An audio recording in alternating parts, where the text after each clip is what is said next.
From Canadian Tire Motorsports Park, north of the border, and ready to have some fun with another exciting round of Penguin RC Sports Car Challenge here on the Automotive Sports Network. I'm CubeCast. Here with me in the booth is Matt Kingsbury and just quite possibly a special guest here of Ian Fisher. And guys, it's been a fun season so far. Matt, what are you looking for coming into this event? Yeah, I think for this race with no Sarah Rab, it opens up the door for Blake Reynolds to extend that championship lead, unless Ray Kingsbury can capitalize on some bad luck. Yeah, it's a smaller field once again here tonight, and I'm not sure where everybody's at. Only 17 cars. A couple have failed to set times in qualifying, and this track is one that should be pretty familiar to guys in the series as we continue just to wait things out here in qualifying. But yeah, it's just interesting to see. This track is one that we've run several times here in the series, and it just seems like guys either just forget that we've run it or just don't enjoy it all that much because I heard several complaints about it. Yeah, I mean, this is a track that I like personally. It's a natural track that flows in, with the land, and I really enjoy it. But it is very tricky. There's a lot of trail braking, and we're coming up to a section here, watching Josh Mertz, the downhill and then the uphill, where the braking here is extremely difficult and easy to make a mistake. This track to me, and maybe you could kind of give me maybe a better description. To me, it feels like just a longer lime rock. There's some very long, sweeping, flowing corners that kind of just roll with the hills, and then there's maybe one or two passing zones. There's just not much to it. Yeah, I think it's got some aspects of Lime Rock Park to it. I personally that suits my driving style, but I also see a little bit of Watkins Glen in there because there's a lot of really fast corners. At Lime Rock, you really don't have too many fast corners, but you do. This corner here is very similar to like the carousel, but then you got a quick switchback, which you don't have. Sorry, Big Bend, not carousel. Got my tracks mixed up.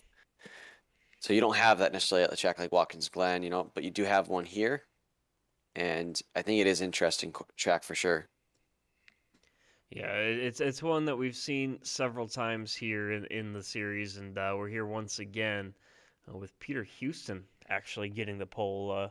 Not a position that he's used to, I'm sure. And the interesting thing about it to me is Blake Reynolds. He's been so dominant all season. He jumped into the session. He said he forgot that it was Thursday, so he jumped in here about 15 minutes ago or so, like not long before qualifying began, and didn't have much time to turn laps. But here's a look at our grid here for the Mosport Mosh Pit with Peter Houston, Cody Cosgrove on the first row, then Lambert and Reynolds, then Ray Kingsbury, Kevin Fanning. Taylor Carroll, Brian Sawn, row 4. Row 5 is Seth Rawls and William Dunbar.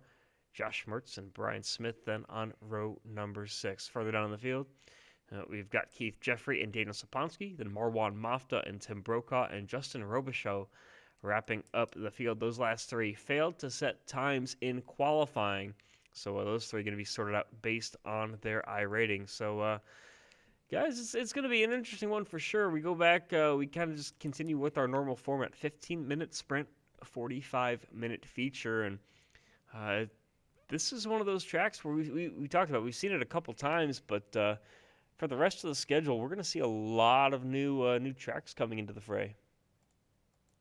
Yeah, especially with Chicago coming up. That's one that I've got circled. Never really called a race there, never raced there before. I don't even think I've driven a lap there yet. So something I actually don't know nothing about, but it looks like an interesting course, a street course, and I think that's going to add a lot to the series. Yeah, it's a very punishing street circuit, and there's a lot of room for error. It's bumpy as all can be, but at the same time, it's very fun to drive, especially depending on the cars. I've never driven it in a touring car, but whether it's in the Skip Barber or the PM18 stuff like that, those cars are very fun to drive around there. But you make the slightest mistake, and just like any street course, you are done. So just waiting for a couple more cars here to join the grid. And there you see Peter Houston and Cody Cosgrove there on the front row. And they're all set to get things going, but still got to wait on a couple stragglers. Looks like your brother is one of them, Matt. Tell him to get on it. Yeah, and I'm looking, we've only got two more races after this, so just Chicago and then the Indy Road Course race, which obviously everyone in the league's pretty familiar with. We race that track a bunch in sports cars, a bunch in IndyCar.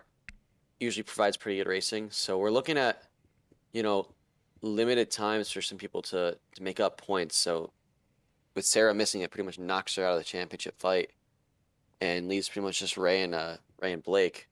Yeah. But I'm wondering if we could see Blake, clinch in the next round or two. Yeah, I think that he definitely has a shot to do that. And it's interesting. Yeah, you mentioned Indianapolis.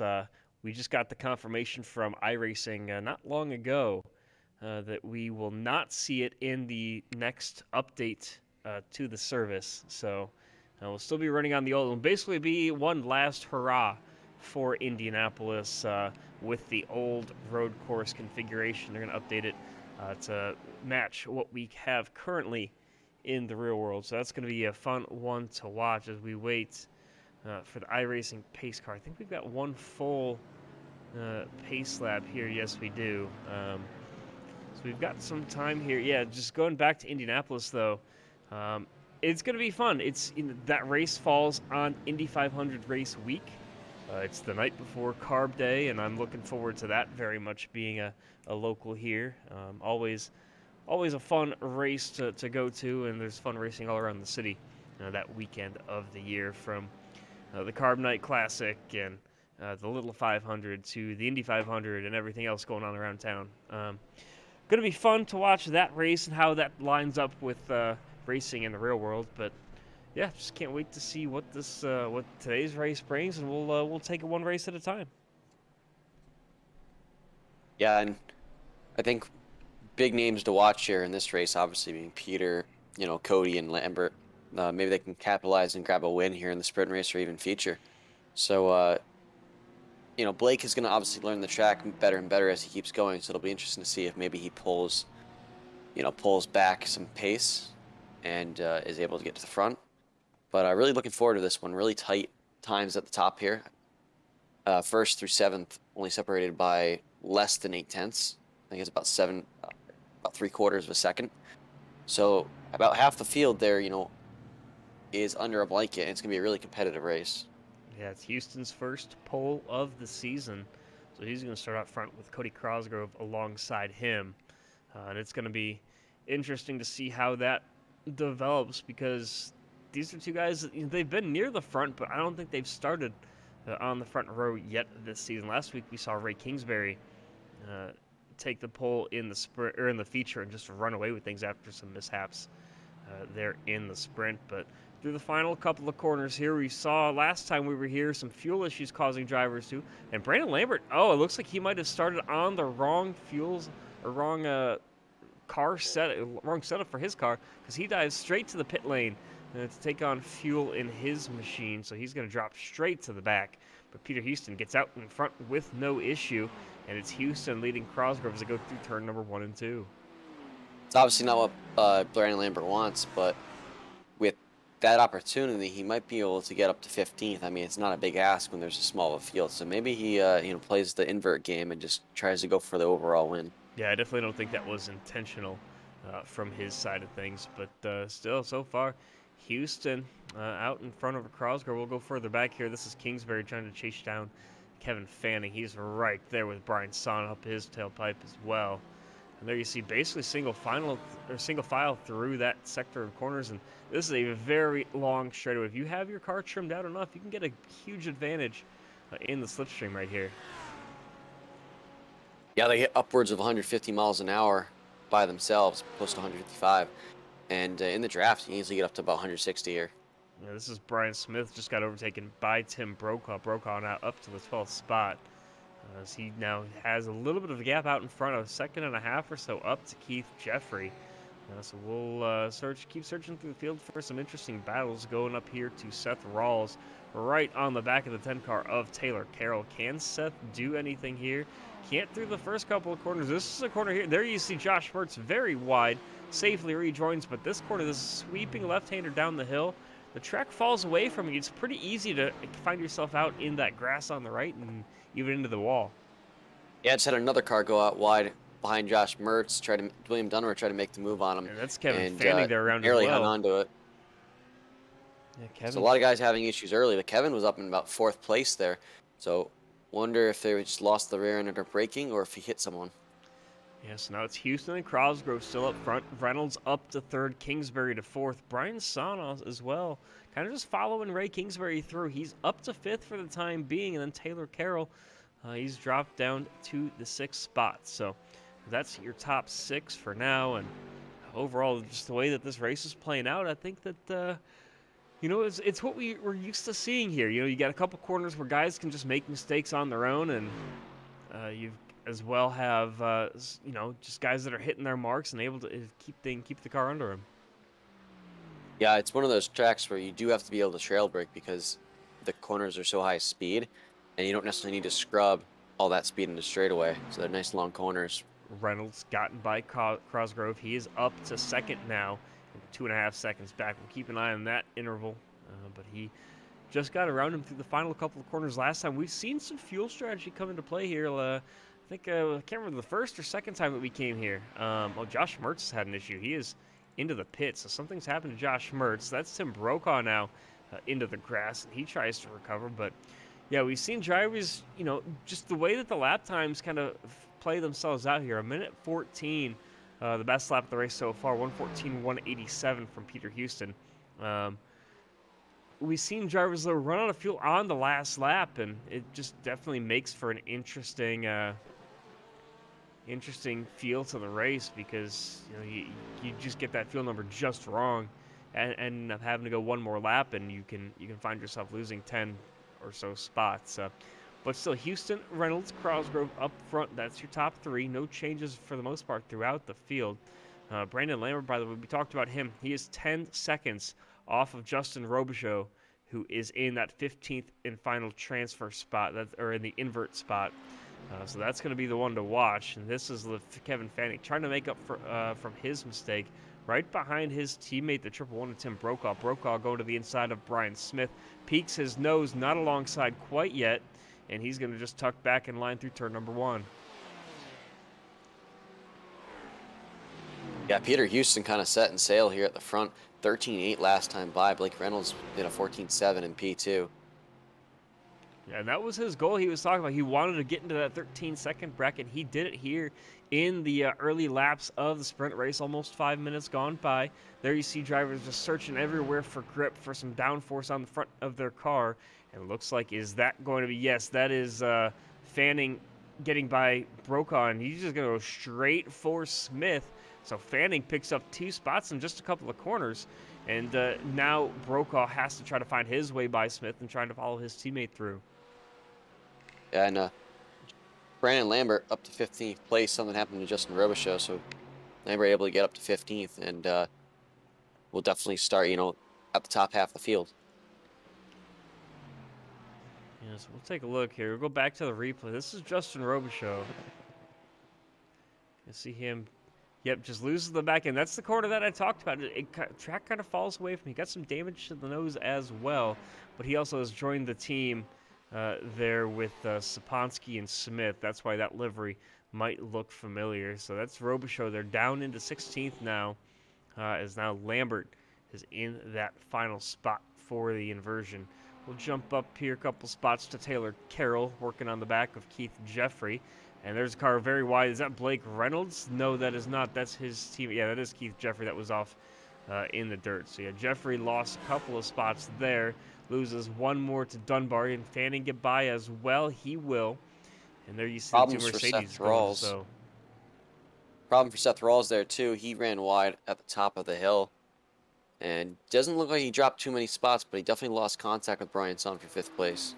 Yeah, you see a little bit of damage there to the front left as well, just kind of exposing the leading edge of that tire on the left side. So definitely made contact with someone or something out there. A couple scrapes, but he still seems to be running all right. He's just hold on to the 6th spot. He's done. He hit the wall at the top of the hill. He ran so wide, so I think he's got a damaged suspension and a meatball flag, so he's not going to be able to continue. Yeah, we talk about Rawls now working his way down pit road. Robichaux did the same thing. He is in the pit lane right now. He had to take a tow, actually, so he had considerable damage to the 93. In turn 2, Taylor Carroll around. Yeah, he's losing a ton of spots. He gets back out on track. One more car coming, then he can hit the gas and keep going. There's Brandon Lambert. So Lambert now, we talked about him barely getting to the 15th spot. He's up to 13th based on everybody else's calamity. Crosgrove, by the way, gotten by Reynolds. He's gotten back by for the second spot. So Reynolds trying to chase Crosgrove down once again. This is the battle for the second position. Ray Kingsbury not too far behind. Well, he's actually 3.5 seconds. It looked a lot closer on my timing screen for a second, but 3.5 seconds back is Ray Kingsbury. Kingsbury just has no pace tonight, it seems. Yeah, I don't think this is a track Ray really likes. Not sure because I love it, and usually we like the same tracks. But yeah, he's not a track he likes. Jump back here. This is William Dunbar there in the 88 trying to chase down Kevin Fanning, and just that this is one of those gaps I've seen it yo-yoing. It's been down to 0.3 of a second. Now it's up to about 1.2, and just keeps going back and forth and back and forth. And we're halfway through this race, and he's just trying to make up any headway that he can to get as many points as he can here in the sprint.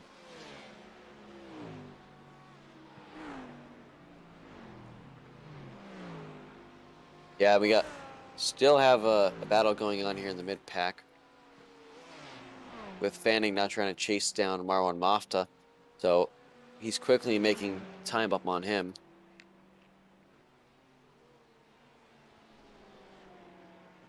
Yeah, that's the battle for 6th you're mentioning there. This is a look at the battle for the 12th spot as Lambert gets by Smith. He's up to 12th, and they're considerable, and they're about 5 seconds behind Daniel Saponsky for the 11th spot. So they have a considerable amount of work to do there.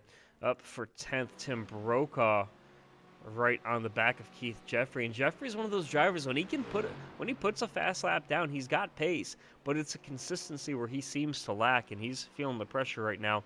Mercedes versus Mercedes there for 9th and 10th. Yeah, some close battles still out there on the track to be had. And update on second place is Crossgrove is still pulling away from Blake Reynolds. And Houston obviously still making great headway at the front. So we'll see. This is a look back at Taylor Carroll. What happened to him? And I think that this is going to be the one of the corners. It just turns 1 and 2, takes a whole bunch of drivers, and it just catches them off guard because you're kind of cresting a hill in turn 1. You're coming over a peak in turn 2, and you consider we did see that one already. Robichaux, where did he hit the wall? Because he hit it, I think, again pretty hard. Did he not? No, he did the same exact thing. Yep, just nose straight into the concrete barrier there. Seth Rawls as well. Oh, and he just went straight off course into the wall there. So all those are the drivers that have had issues. Rawls back into the pits now. Houston out in front as he continues to go around. Battle for 6 heating up. Kevin Fanning is making the dive down on Marwan Mafta, and looks like he's got the job done. Yeah, Mafta just decides to let him go down the straightaway there. Is now back to the left, and then the final corner comes across to the right. And we're across 5 minutes left to go, about 4 laps or so here at Mosport. As Fanning up into 6th, and he's got considerable 14 seconds up the road to Brian Sun. And with how short the laps are here, I think that lap traffic could play an even bigger picture than we're used to seeing here in the series. Yeah, and as we say that, Blake Reynolds sizing up Cody Crossgrove for the 2nd spot down the backstretch. He's going to have the draft here, Chad. Yeah, this is a look at it. Is very defensive for now. Is Crossgrove. Can Reynolds do anything? The next corner is a sharp right-hander. Reynolds tries to use the run up over the hill. He is alongside. He's got his nose there, but no, the inside line for now. Can he keep his nose there on the inside now as get the switchback for Blake Reynolds? No. And back to the right once again for turn number 1. Is going to try the crossover move on corner exit. Still no, but he's right there in the slipstream from Cody Crossgrove. Diving down now, down the hill into turn 1. The corner kind of falls away from you, so you have to get that one exactly right, and he continues just to sit in the tire tracks, waiting for Crossgrove to make a mistake. But we'll have to see. He's got 3 minutes if you're Cody Crossgrove to try to hold him off. I think that's going to be a tough ask. Blake Reynolds looks like he's got this thing figured out in the dying minutes of this sprint race. And he's going to look to push on to 2nd place to pick up a few more points to extend his gap. Last lap for Peter Houston, your leader 1:14.696. Cars behind him: Cosgrove 1:16.9, Reynolds 1:16.3. So considerably faster for Peter Houston. He's 8 seconds clear of just about everybody else. He's got something figured out here today. Yeah, and if these guys keep battling like this, might see Ray Kingsbury pop into the battle here for third place.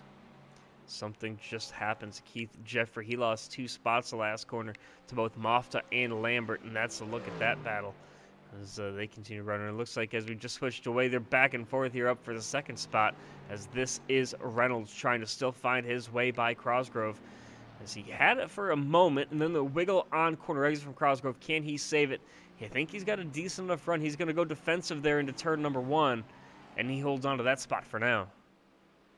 Blake Reynolds much closer this time, though, as he comes down into the sweeping corner of turn 2. Long left-handed now sweeps back to the right, and this is one of the more interesting. This is now, I don't know how to describe that corner. It really can catch you off guard because the banking and the incline kind of helps you with it, while at the same time, you know, you got so much speed coming off of the downhill of turn 2. So that's one of those corners you just have to watch out for, and I think that's a lot of the corners here. Even though it's not technically a street circuit, it is, you know, a dedicated racing circuit. A lot of these corners don't have a ton of runoff. Yeah, Chad, and it is a very difficult track because of that.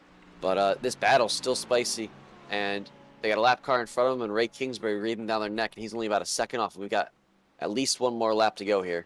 Yep, side by side through the final complex of corners. This next one's going to switch back to the left, and that's in favor of Reynolds. He's going to get the second spot, and then there's Josh Mertz in front, around right in front, and they have to split him, and that's going to send Reynolds into the wall. Kingsbury up to third.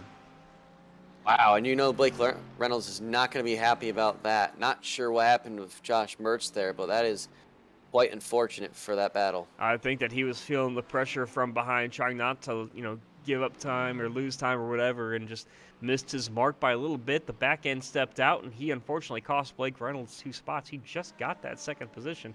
Now he drops down into 4th. Yeah, it's got to be heartbreaking for Blake Reynolds. You know, did everything right there. And Cody's coming up on Justin Robichaud, another lap car. That's going to close the gap up a little more for Ray Kingsbury. And that's the battle now for second. And Cosgrove's been in the battle for second the entire time, but it just kind of switched who his opponent was. First it was Reynolds, now it's Kingsbury. Yeah, and this is the battle. Yeah, it's worth remembering, too, that Cody Cosgrove won this race last year in our 2021 C season. So, you know, he's pretty familiar with Mosport here. Ian, you're so smart. I just have the spreadsheet up, I'll be honest with you. You're so smart. All right, coming through the last corner, Ray Kingsbury all over the back of Cody Cosgrove. And it looks like we got the white flag, so final time around this circuit for the heat race. And he's got quite the job to get done to get to second place. That's Daniel Saponsky, by the way, that we're just watching go into the tire barrier there off turn 2. He's got 11 seconds to lead in only a 15-minute race. Can he triple that, go for a 30-second victory in the feature? We'll have to wait and see, but Peter Houston just running away with it.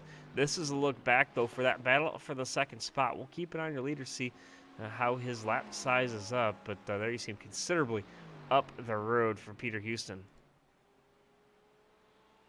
Big drive into the brake zone by Ray Kingsbury. He's going to have the draft coming down the backstretch, but he might not be close enough to make a move. Last week, Kingsbury struggled in the sprint, but was able to hold on for the win in the feature. He didn't like he still lost ground in the point standings, but off the final couple of corners, to the right one more time, here comes Peter Houston flashing the headlights, and he gets the victory in the sprint race here at Mosport. We'll go back to the battle. Ray Kingsbury sliding through that corner, completes the drift and the pass at the same time. Yeah, that was an interesting way to get the move done. We'll take a look here one more time. Here's the replay of it.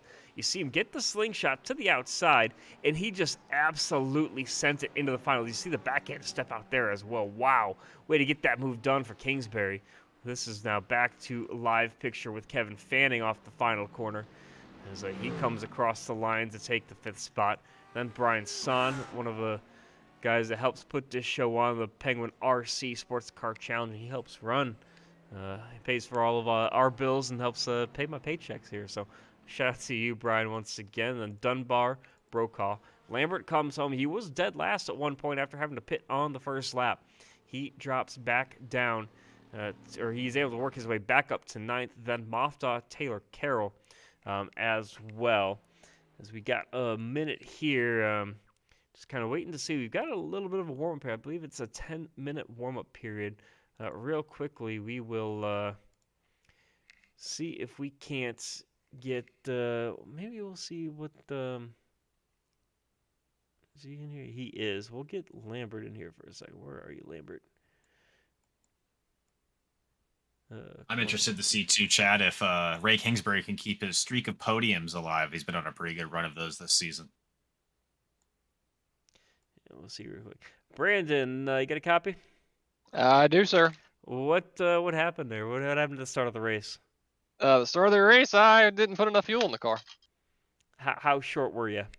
I only had 3 gallons of fuel. Did you just leave yourself on your qualifying setup, or? I did.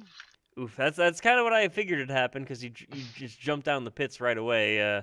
Thought maybe you were just trying to take a joker lap. No, I needed more fuel there.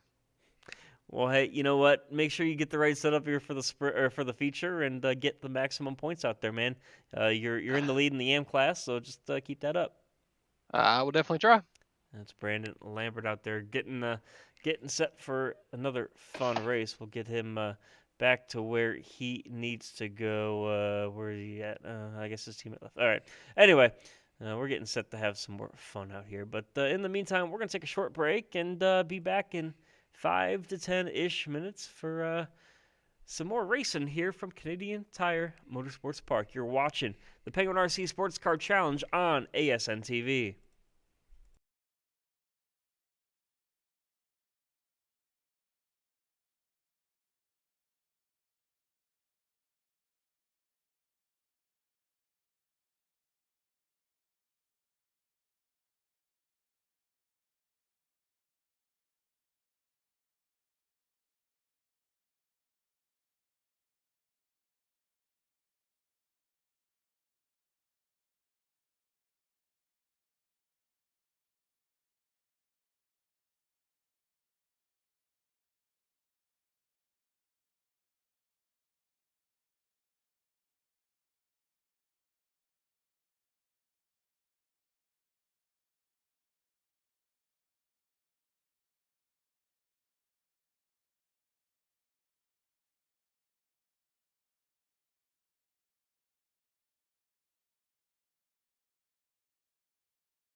And back to the action we come. 20 seconds left here in this final warm-up. Canadian Tire Motorsports Park CubeCast here with Matt Kingsbury, Ian Fisher, and Ian. Sounds like you're gonna jump in the car next week and have some fun out there with the boys. What do you expect? I expect to get loose quite a bit. I have a few moments where I have a Code Brown moment, and really I'm just trying to stay out of everybody's way and prove Keith Jeffrey wrong that I'm not going to loop it in qualifying. I'm going to set down a time and hopefully just stay out of everybody's way. You know what? That sounds like something that I would do. Is just take it easy, have some fun, and pray for the best.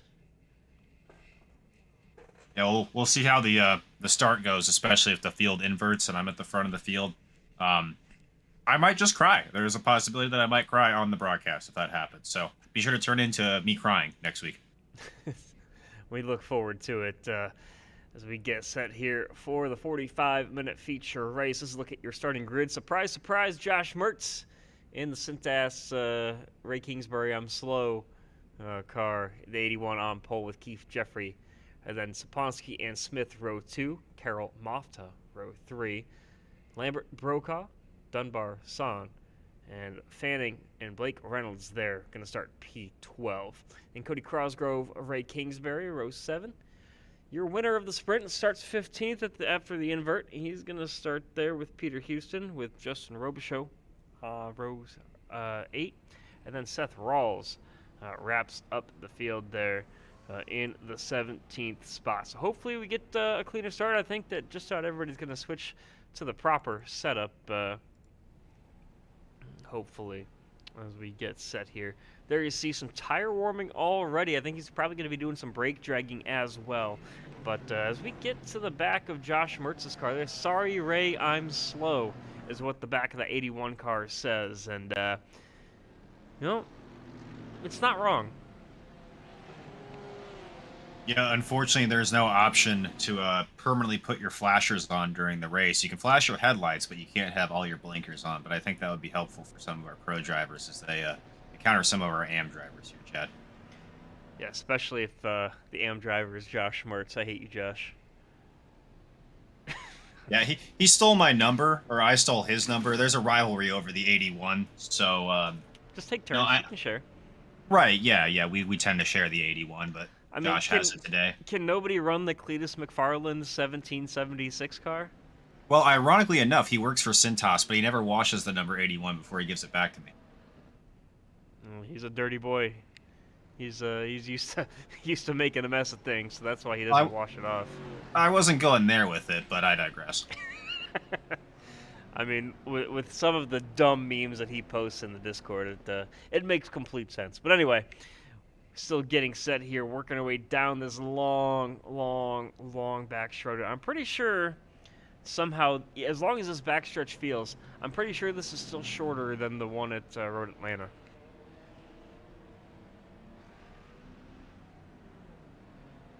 I believe it's actually called the Mario Andretti straightaway. Show the man some respect. Who? Exactly. Andretti, he's only won the Indy 500 one time. Like, what a loser. There must be a curse on that family or something. Well, Chad, I think you just wrote a death sentence consider you live in Indiana, so good luck.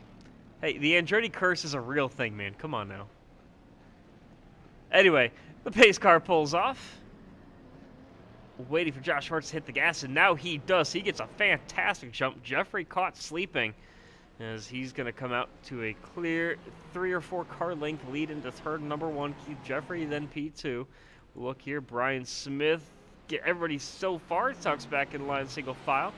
Dives down back to the left for turn number 2, and have to just wait and see what happens. Just about everybody else is. We got a huge battle back here. This is some of the guys that won the sprint race. We're up at the front of the sprint races.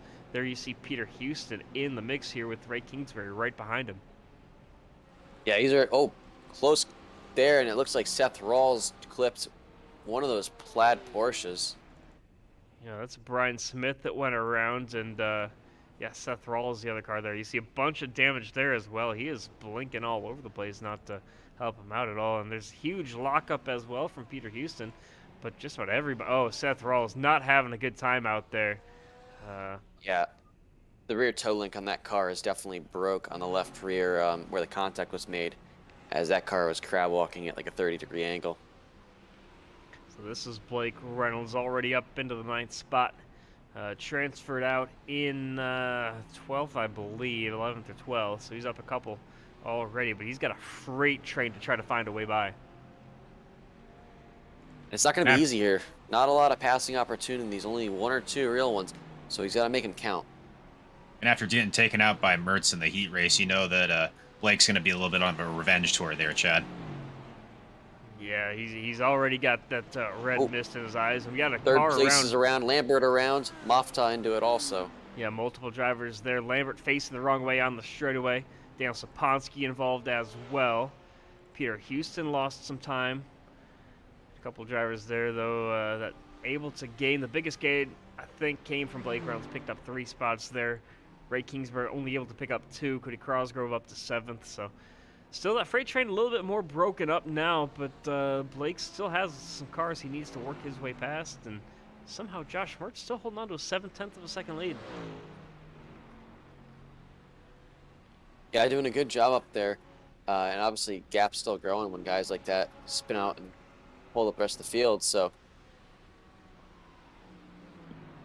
he's doing a nice job of holding. Plenty of time for him still to loop it, though. There's 43 minutes left in this race. That's plenty of time for Josh to loop. And by the way, Reynolds all over the back of Brokaw. And Brokaw had the opportunity to get by Son. He's just going to let Reynolds go. But Son was holding him up down the back straightaway. It looked like Tim wanted to make the move, but just couldn't find the opportunity to do so. And he had to back out of it going into the final couple corners. Yeah, it definitely didn't look like he was able to get the move done the way. Oh, someone's around. It looks like Keith Jeffries from 2nd place is around. Yeah, Keith Jeffrey, the mystery man, was missing for a good chunk of the start of the season, but he is unfortunately gone around there, and he's into the 11th spot. The next car coming up behind him that you saw, Justin Robichaux, and they're side by side, but Robichaux, obviously with all the momentum, is going to go by cleanly there. Looks like Reynolds has gotten by Son, and he's up into 3rd now. 2.5 or so behind Taylor Carroll. Josh Mertz, by the way, 4.5 second lead over Taylor Carroll. Yeah, he's doing a good job. I think he changed setups too. I remember Blake and him were talking a little bit about the handling the car. So I believe Josh has whatever Blake is running right now. And Blake, from talking to him, he's basically run the same setup all season long. Brian's on very, very defensive there. Doesn't want to give anything up to either Tim Brokaw or Cody Crosgrove. And they're still side by side right behind him. On the inside, Cody Crosgrove there. As we'll switch back to that battle. Still side by side. Next corner goes down to the left. On the inside is going to be Tim Brokaw. Can Brokaw hold on to it? As Kingsbury gets checked up a little bit, he's going to tuck back in line. And that Complex SimWorks 28 is just trying everything he can to stay out of everybody's way, but still be competitive on his own. As right now, it's still Mertz. Reynolds gotten by Carroll for the 2nd spot. And then Son, Brokaw, Crosgrove. We were talking about the setups these drivers were using. I was picking to some of the Jim Beaver Esports drivers. That's Blake Reynolds and Keith Jeffrey. And they're using a modified Road America setup. And I think that's really smart because, going to Road America, you've got a lot of elevation, a lot of tight turns, and then some long sweeping turns like we have here at Mosport. So a good setup to use throughout the majority of the season. Chad and Matt, I think it helps you, stay consistent, but also have a lot of speed at all these tracks.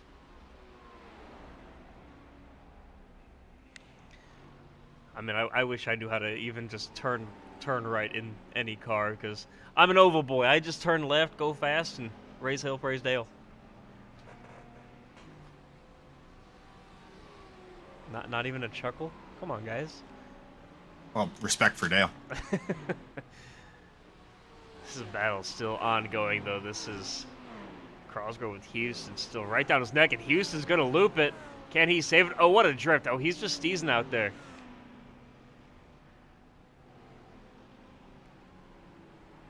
A little bit of a flash of the headlights to say, it's okay, I got it, things are good.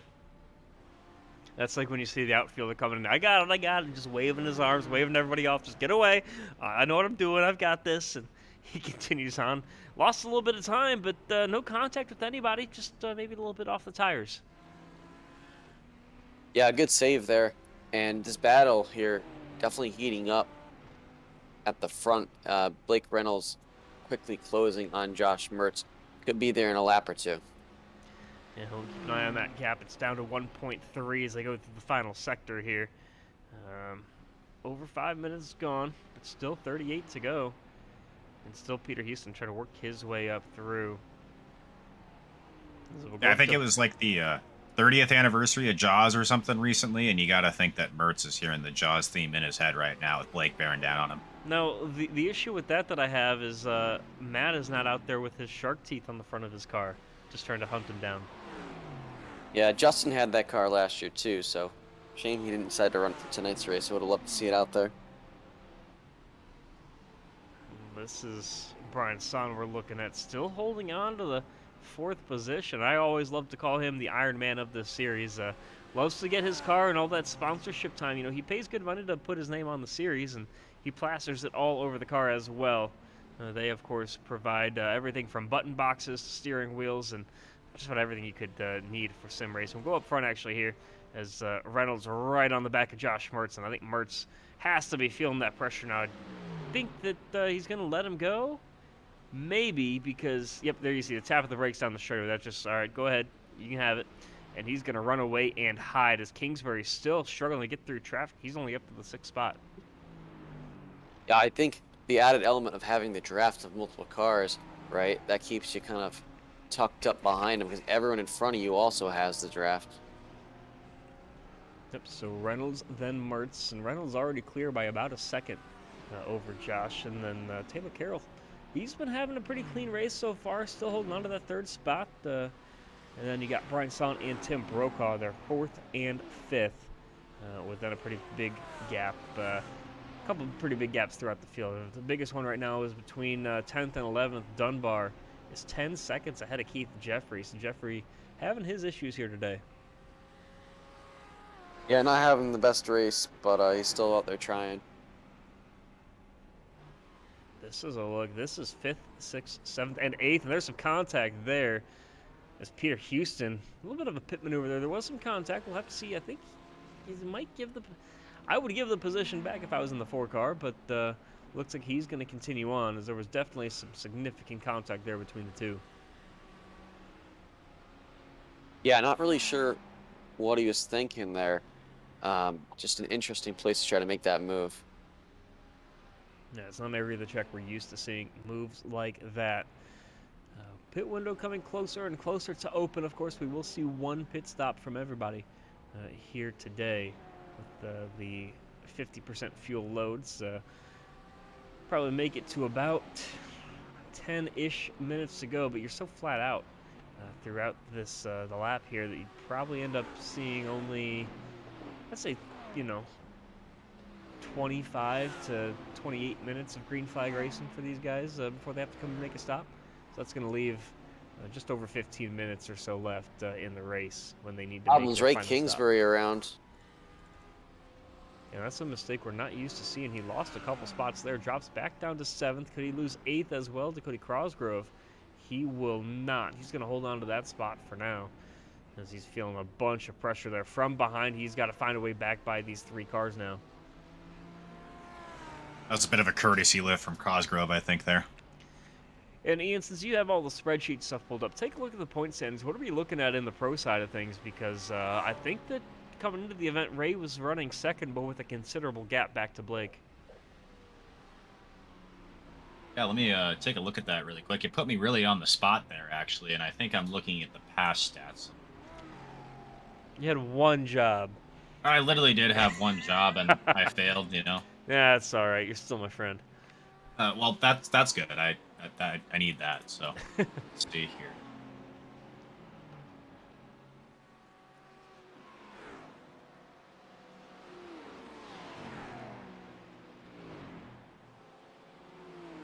Of course, the always flawless UI of Google Sheets here is getting to me as well, as I have to go all the way back into the drive and then open up an acid drive instead of just hitting back because it keeps wanting to go through all the sheets. So I Thanks. appreciate everybody's patience here as I am just completely making a fool out of myself on a live broadcast, but these things...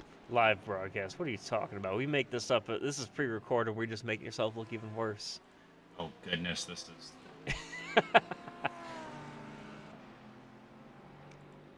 2022, that's the season that we're in? Yeah, well, so now that I finally have it up, Blake Reynolds, the Jim Beaver Esports driver, has 462 points coming into this round. That's a 73-point gap over Ray Kingsbury, who currently sits at 389 points. Chad, back to you. So the max points you can get in a single event is 90. That's 30 for the sprint, 60 for the feature.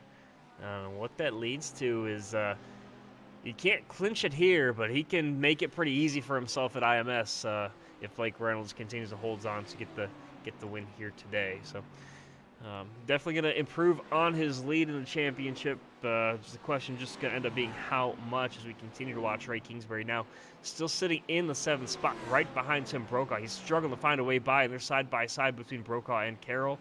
And now it's Kingsbury to the inside, and he's going to get by Brokaw. Brokaw goes wide into the dirt. And he's still in the dirt. He's going to lose multiple positions in plenty of time. But hung on to it, though. A really good effort there from Brokaw not to spin the car around or collect anybody else in that mistake.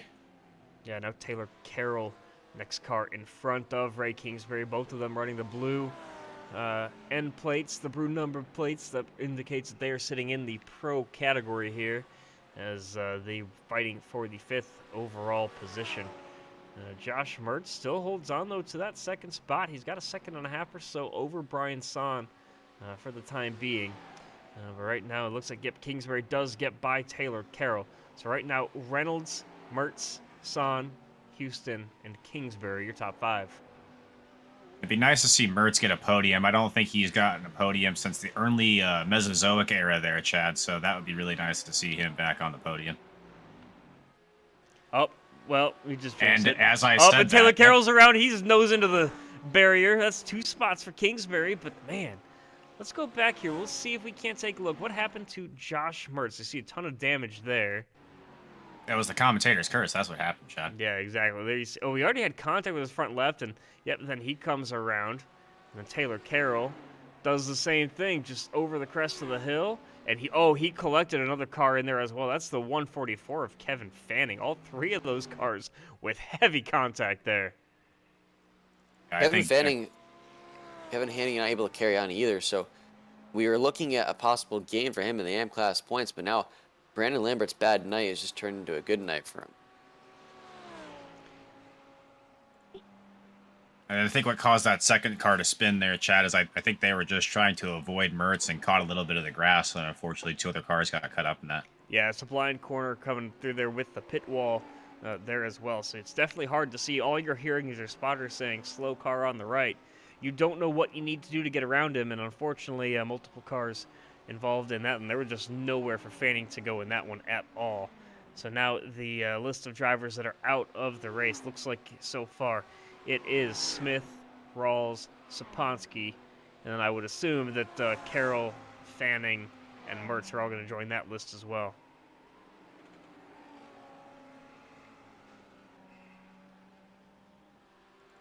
Lambert, of course, he's out there running considerable damage to his right front.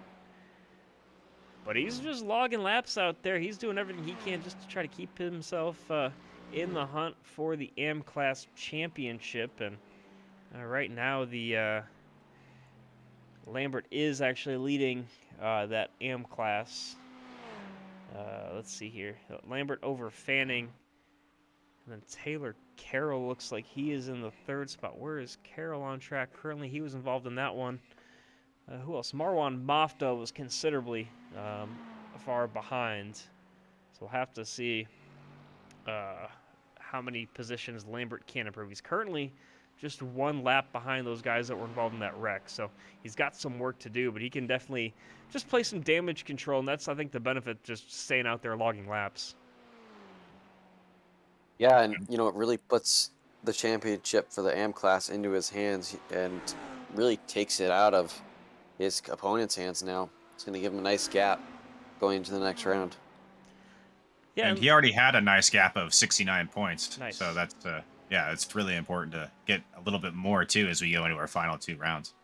yeah. The thing that the way that the M class works here is it's not the same scoring. Well, it's the same overall scoring as you might see in the pro category, but you get 30 for the sprint and 60 for the feature, and it's based on your overall position, but you're broken up into categories based on just basically a separate points counting system. So basically just a separate filter that's added on. So if you finish, say, third overall, but you're still the M class leader, you're still only going to get the third overall points, which is how that works here in the series. We saw, I think the biggest race so far for Brandon that really helped his season was at Spa, where he picked up about 30 or so points over over Fanning and Carroll.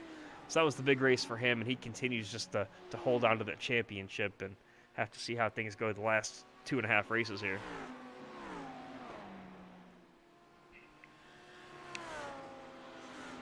Yeah, Lambert doing a nice job this season. Unfortunately, this was one that I thought maybe he would capitalize on and fight for a win based off his qualifying performance, but that one mistake in the heat race obviously costing him some big points, and then the unfortunate getting caught up in that wreck there has cost him some more.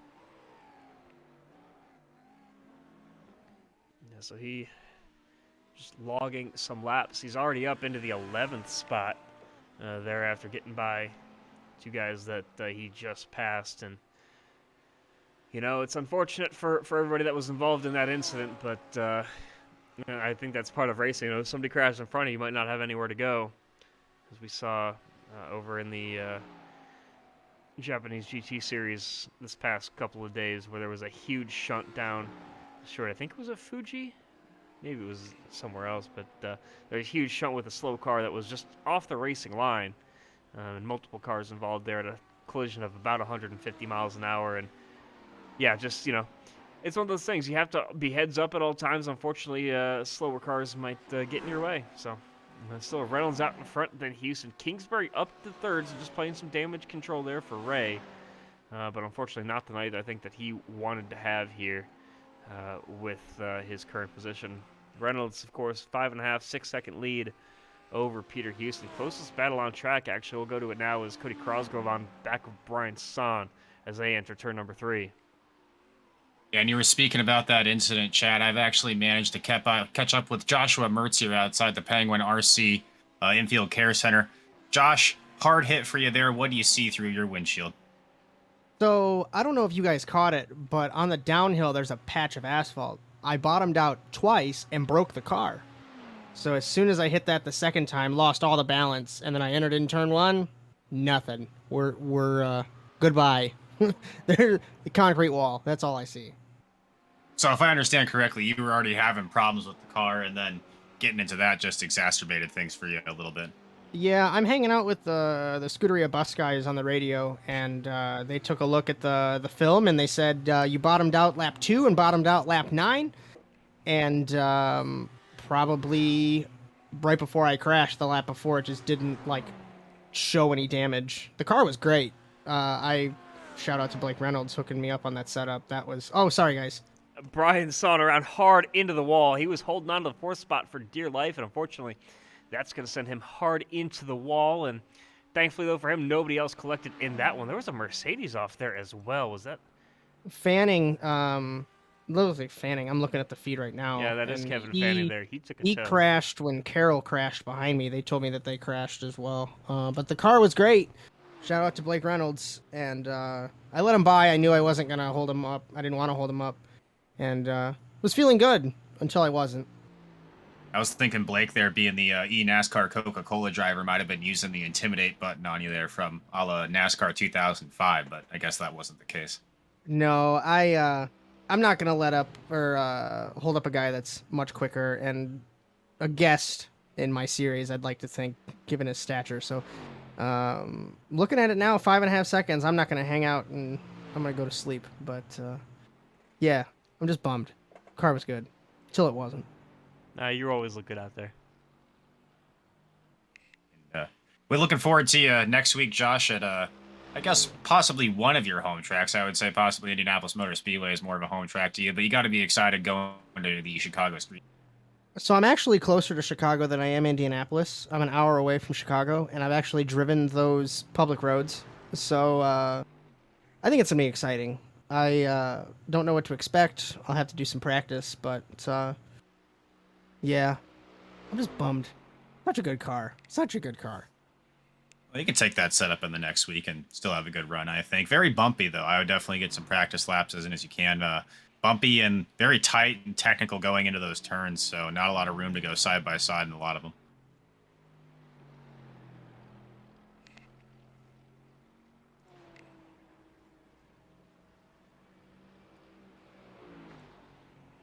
This is definitely going to be a fun one. Looking forward to next week there from Chicago next week. And you heard Josh, he's going to be excited for it. It's his home track. Just can't wait to see what's in store for us there. But in the meantime, most of the battles throughout the field looks like they have fizzled out for the time being, except for this one. This is for 9th. This is Marwan Mafta trying to catch back up to Keith Jeffrey. It's about half a second or so between the two for now. Yeah, I think... Oh, no, and Keith goes around, it looks like now.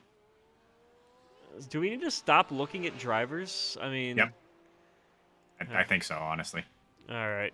Wait. Well, here's a scheduled pit stop. Looks like, drivers now working their way down pit road for scheduled service, as Brokaw is now in. Kingsbury's already made his stop. He's down into 5th. So that's where he is.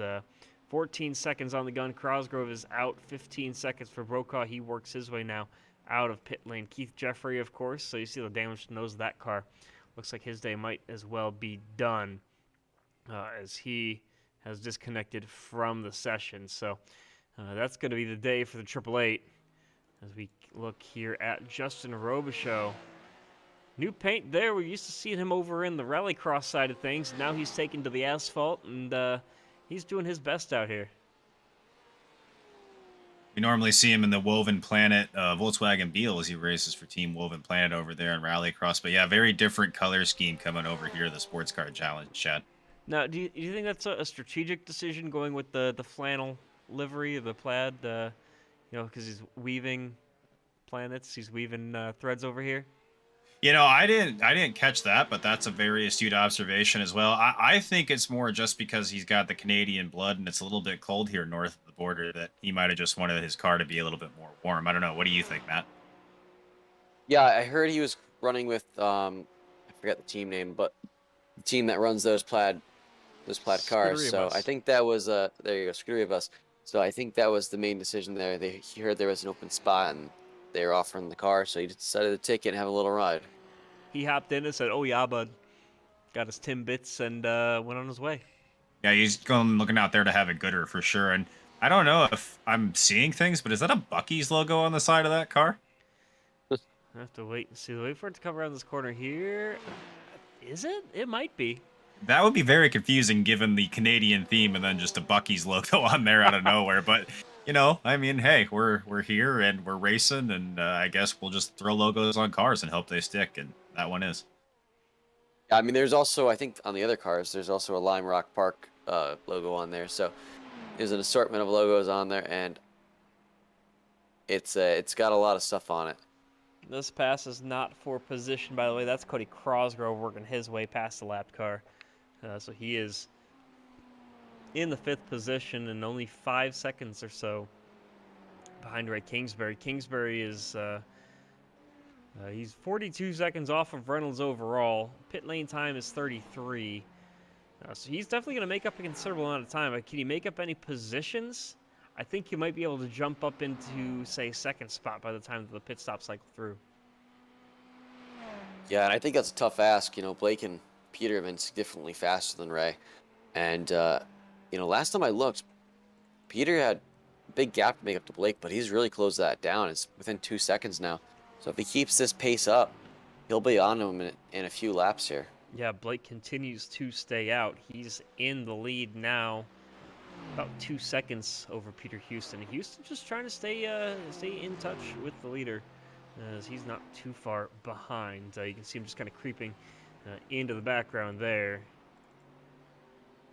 is still Reynolds, Houston, Son, those top three yet to make their pit stop. Just as I say that, Son works his way down the pit lane, so that's going to improve Kingsbury at least.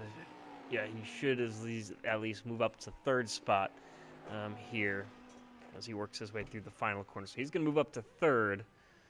But Cody Crosgrove then, is he going to be able to make up a position here as well? Yes, he will. So he's going to jump up into fourth. Son continuing to lose some positions.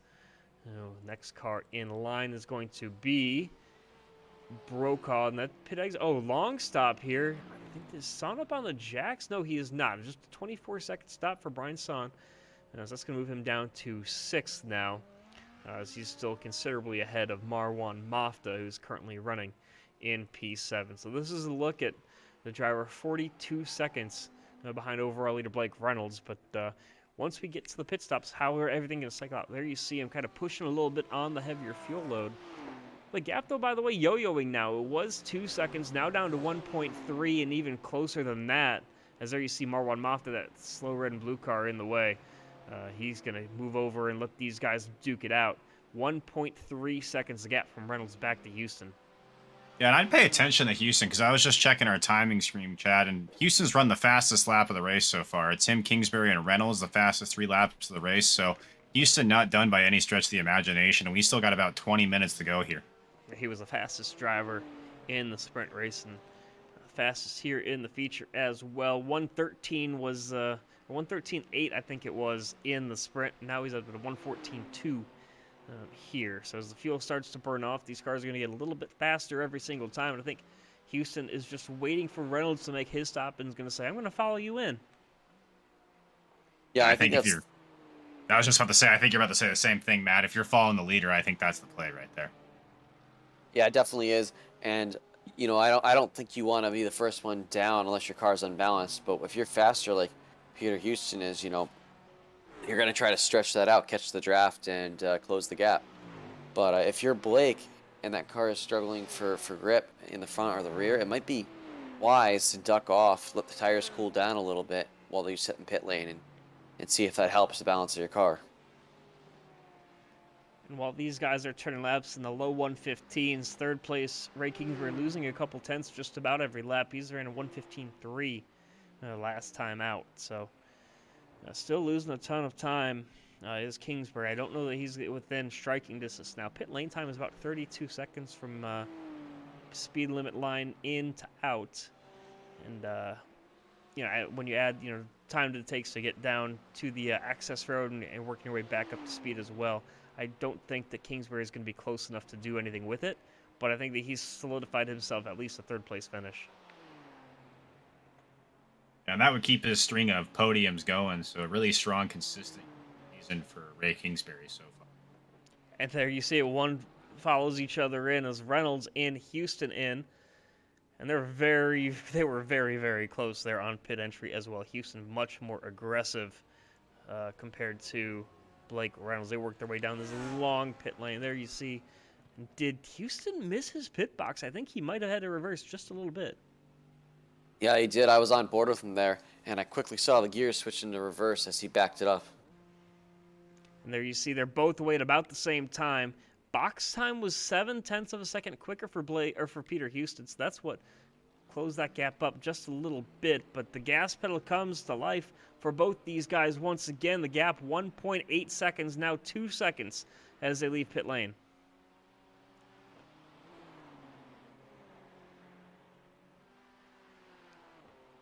I'm surprised none of our drivers, Chad, decided to go for a throwback paint this week. I don't really know how you really could do a throwback paint in this series, but I was kind of hoping we would see some different paint schemes here being throwback weekend in NASCAR. A lot of our guys, of course, are NASCAR fans. Blake Reynolds being the Coca-Cola NASCAR driver, as I mentioned earlier.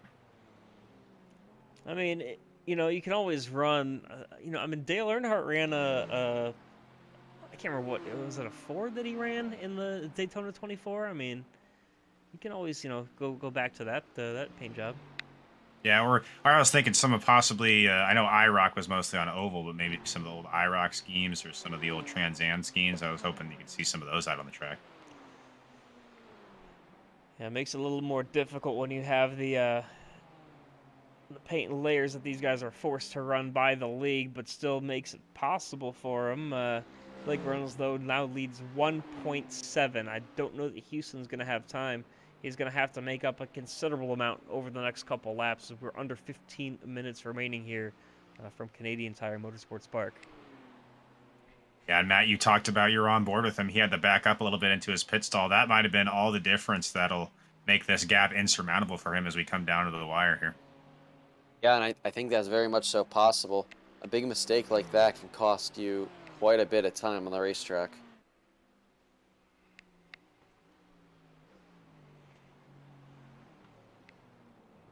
Reynolds, Houston, Cosgrove now is gotten by Kingsbury. I think Kingsbury made a mistake because he's now lost considerable time to the 28. He's 4 seconds behind him. So unfortunately for Ray, the wheels have kind of fallen off a little bit as we'll switch back here to Cosgrove. And he continues just to kind of leisurely have a drive on a Thursday afternoon through the Canadian countryside in the third spot.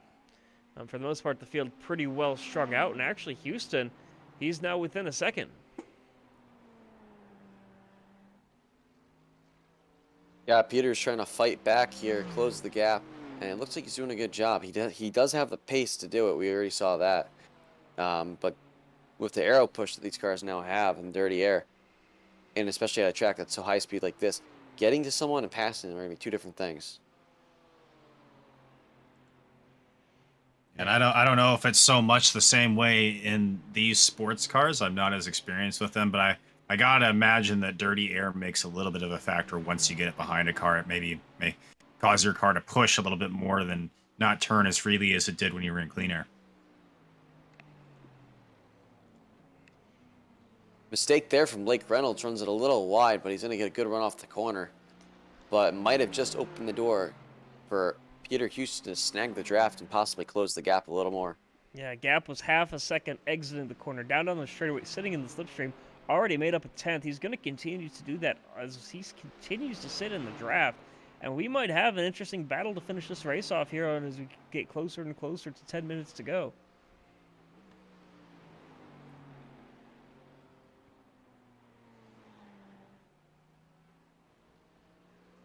Coming out of the last corner, very close. Gap is down to half a second.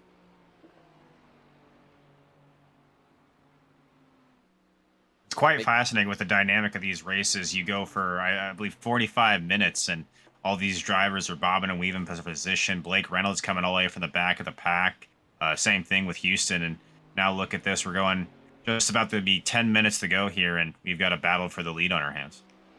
Yeah, I remember in the Majors Team Endurance Championship Series, Blake Reynolds and Ray Kingsbury, they were teammates in that one, and they were involved in a battle for the entire 4 hours that they raced at Watkins Glen. I mean, they didn't let they were just involved in the battle the entire race.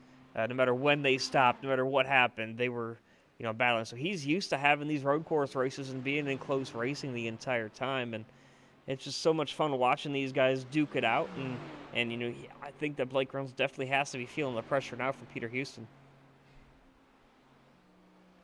Yeah, definitely, Chad. But Blake is as cold as they come when it comes to this. He's raced on the top echelon of NASCAR racing and iRacing. So this definitely is something that he's used to, pressure from behind. And I'm a little bit curious, Matt. I mean, if you're Houston here, do you want to make a move this early? Do you want to pass him with 10 minutes to go and then, have to worry about Blake Reynolds beating down your back bumper the entire time? Or if you're Houston, are you going to try to sit here and possibly wait for Blake to even make a mistake, which is very rare, but then also as well just know that you have the luxury of being the chasing car in this? I think you got to make the move. The longer you wait is the less opportunities you get. I'd rather be out in front and able to defend.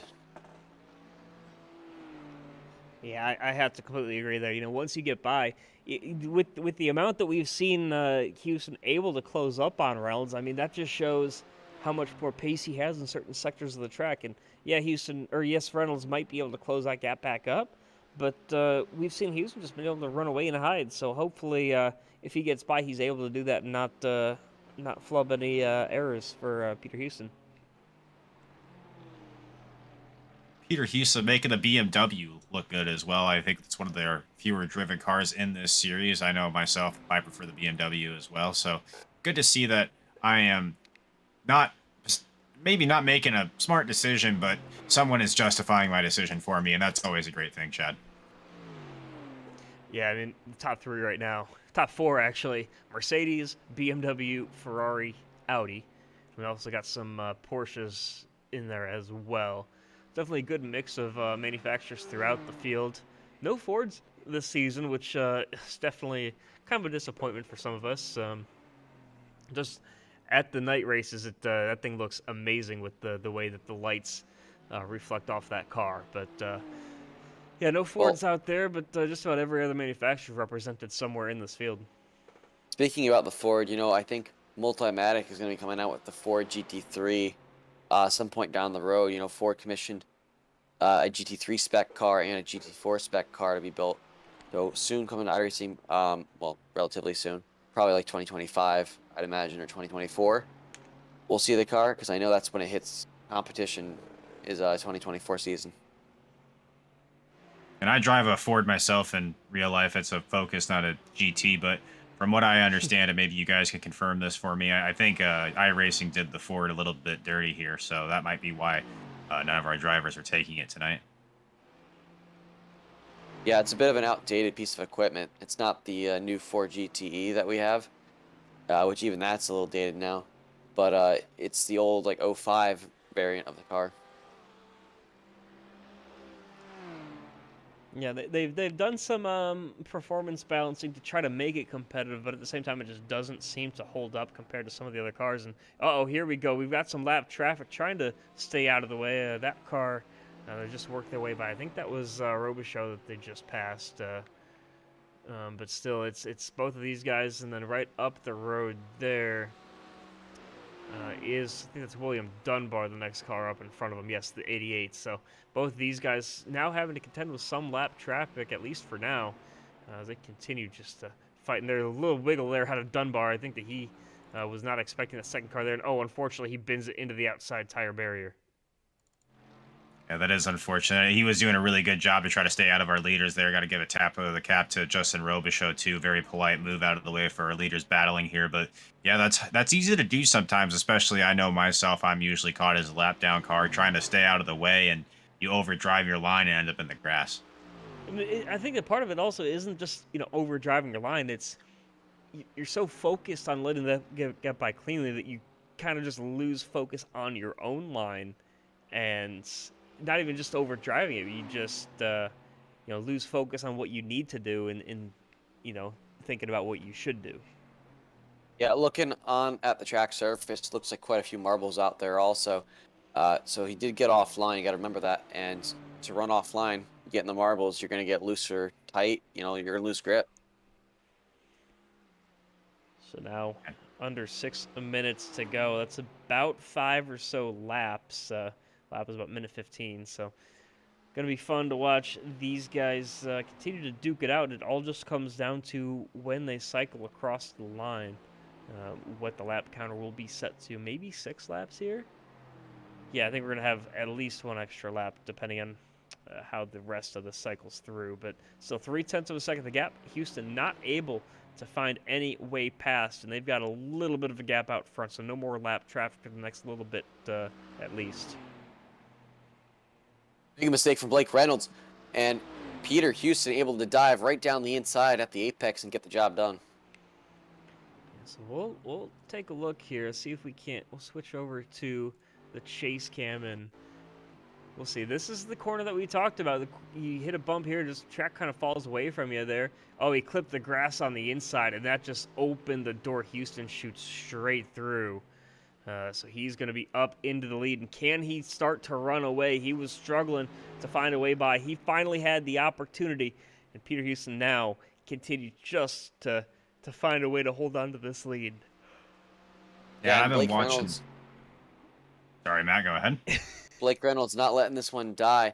He decided he was going to try to fight back there on the uphill and actually did get alongside Peter Houston, but gave Peter Houston the outside line. He was able to get a better drive off the corner.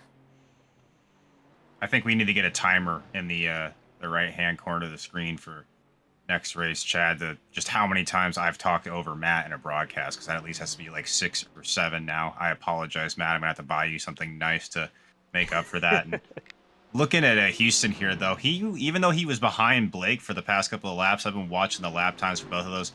Houston was running consistently faster lap times, and you can see it now. He's starting to pull away from Reynolds, and I think there's possibly a little bit of the damage on Blake Reynolds' car might have a little bit to do with that. You can tell he's really driving it hard now, getting those tires loose coming off the corner.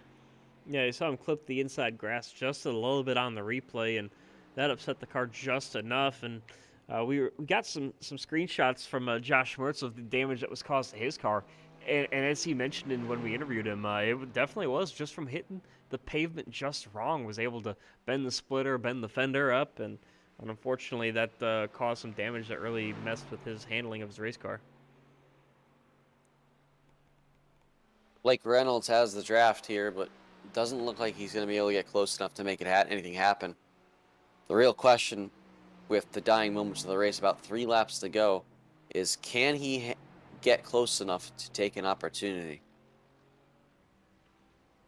He's still definitely within the slipstream range, but not able to even think about a dive bomb, which we've seen here before. We've seen some drifting. We saw Ray Kingsbury with the drift-style pass through the final couple of corners in the sprint race here. But we've definitely seen some dive bombs, and I think that, if you're Blake, you can't get too desperate. You've got 30 seconds or so out the back to Cody Cosgrove, so you can definitely afford to, you can afford some slight of mistake, but you can't completely bend it to where you struggle to get back to the line, as you still do have cars on the lead lap behind you. Down to 6 cars, by the way, overall on the lead lap. Next car up the road is 10 seconds or so up the road, and that's Brian's son. And Brian, good for him. He is still holding on to the lead lap. He's currently in the 6th spot, and he's just logging some laps like he always does, trying to do the Penguin RC boys pretty proud. Yeah, Matt, Ray Kingsbury here is in possible danger of his podium streak coming to an end if he can't make something happen here between Cosgrove over the next couple minutes, Chad. Yeah, he's lost a ton of ground. He's 12 seconds behind Cody Cosgrove already. Something must have happened to that race car, because he's lost considerable amounts of time. Yeah, and I'm more worried about if Blake Reynolds gets the win here. He has the potential to almost guarantee the championship going into the next round as long as he starts the race. Yeah, exactly. Especially with the, we've kind of seen numbers dwindle depending on track selection in this series over the last couple of years. And Chicago Street Circuit, I think, is going to be one of the less popular ones that we've seen, just because of the street circuit and the nature of that circuit. It's definitely going to be fun to watch. And there's Blake Reynolds pushing too hard, runs a little bit wide, and I think that's going to lock things up here for Peter Houston. Still got a lap and a half to go as they now work their way down the backstretch, but it's going to be 2 seconds the advantage for Peter Houston by the time they get to that final sector of corners. Yeah, unfortunately, I think that's kind of do it there for Blake. You could tell how hard he was driving that car, too. The wheels are getting out from the back of it, and he was putting a little bit of I was watching the front tires. He was putting some counter steer inputs in there as well, trying to keep the car on the track. And I think he just finally pushed it a little bit too hard that time around Moss Corner. And you just saw there Brian Smith. He is in the pits. Was that Robichaux? Yes, it was. That was parked. And you see him. He's losing the nose of that car. So he just kind of parked it to the side. He's going to finish, I think, he's solidly in the 10th spot. Might be able to actually pick up the 9th from William Dunbar, because I think Dunbar is not currently on track. But either way, up in front, it's going to be... Oh, did Ray Kingsbury... Something happened to Ray. Did he disconnect from the session? It appears so. I think he's lost connection or some sort of technical issue, because he just disappeared all of a sudden. Yeah, and I checked. Dunbar is not on the track. So, yeah, Robichaux is going to pick up that 9th place, Chad. Yep, so Houston out in front now. So, I went on board with Ray, and all of a sudden he just started coasting and then dropped. So, not sure what happened there. And it doesn't look like he just... Yeah, he actually came to a stop, so not sure what happened there, if he was out of fuel or... But he quickly came to a stop and then just disconnected. And through the final couple of corners, he comes. It's been a heck of a drive for Peter Houston. And he's going to end up with, I think it's going to be his first win of the season here for Peter Houston at Canadian Tire Motorsports Park. And then Blake Reynolds and Cody Crosgrove works his way onto the podium for the Complex Simworks Ferrari. They're taking the third spot. Brokaw comes home. As long as he can get through the last couple of corners, he's set to come home in the fourth position. But yeah, so Houston and then Reynolds there with Cody Crosgrove through the final corner. So that is your podium. We're going to take a short break here and be back with some post-race interviews.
one of his kids or his kid was bothering him, and he crashed in turn 2 one time because of it.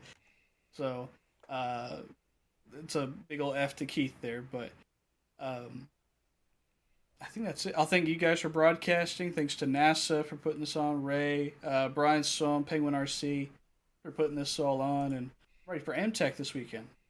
Yeah, it's going to be a fun one there. We'll keep an eye out for you over there in the MTech series. So best of luck there, and we'll see you next week in Chicago. Yep, thank you. We apologize for those audio issues. We seem to get them sorted out now, thanks to those that pointed it out. Had to click 2 buttons. I forgot to do them. That's my bad. But basically, Blake said he's awesome and dominated, and good job to him. But next up in the booth, the overall winner, getting his first win of the season, Peter Houston. Congratulations on the top step of the podium. Thanks. I really got lucky tonight with Blake having that late little moment. I was going to say, you really seem to have a feel for this track. What is it that suits your driving? I don't know. I think it's just all these long flowing corners, just getting the weight transfer just right, carrying the exact amount of speed. It's something I'm good at. Made about 900 I rating last time that we went to this track in IMSA, so. Yeah, and we were talking to Blake just before we brought you in here, and it was an interesting discussion. You're talking about all the potholes on the track and kind of how they damage his car and some of the other cars out there. Do you think that you were able to just avoid them a little better, or? No, I had lots of damage. I was getting damage in practice qualifying the sprint from the curbs, but didn't really seem to slow me down too much. I think the Merc just didn't have anything for me in turn 2. I was just gaining huge time on him every lap, really, and one little moment was all it took. Yeah, I mean, it's been, we've seen you, fight week in and week out here, and you finally ended up getting the victory. How does it feel just to get a win over, especially a pro caliber driver like Blake? It feels nice. It's probably at my favorite track on the calendar, so that's nice as well. I kind of feel like I lucked out. I really don't feel like this was a BMW track at all. Yeah, I mean, it was definitely a fun race to watch, and it was great to watch you out there. Next week we go to Chicago Street Circuit. So, what are you thinking there? It's definitely a unique one. Yeah, it's a very tough circuit. Definitely a circuit where I'm gonna throw the sprint race. I've had a little experience there in the Porsche Cup, and really tough. But street circuits are another type of circuit where I tend to do pretty well. So we'll see how it goes. Yeah, it can be very punishing for you out there, and can't wait to see what kind of result you can turn up for in that one. Anybody you want to thank out there today? Thank my team, Blue Chew. I know I haven't convinced any of them to race in this league just yet, but they certainly made me a lot better driver with all their advice over the months I've been with them. Yeah, it's always great to have friends and people to run with. Hopefully, you get some of your buddies over here from Blue Chew, and we'll keep an eye out for them on the grid next couple weeks. But until then, congratulations on the win, and we'll see you in Chicago. All right, see ya.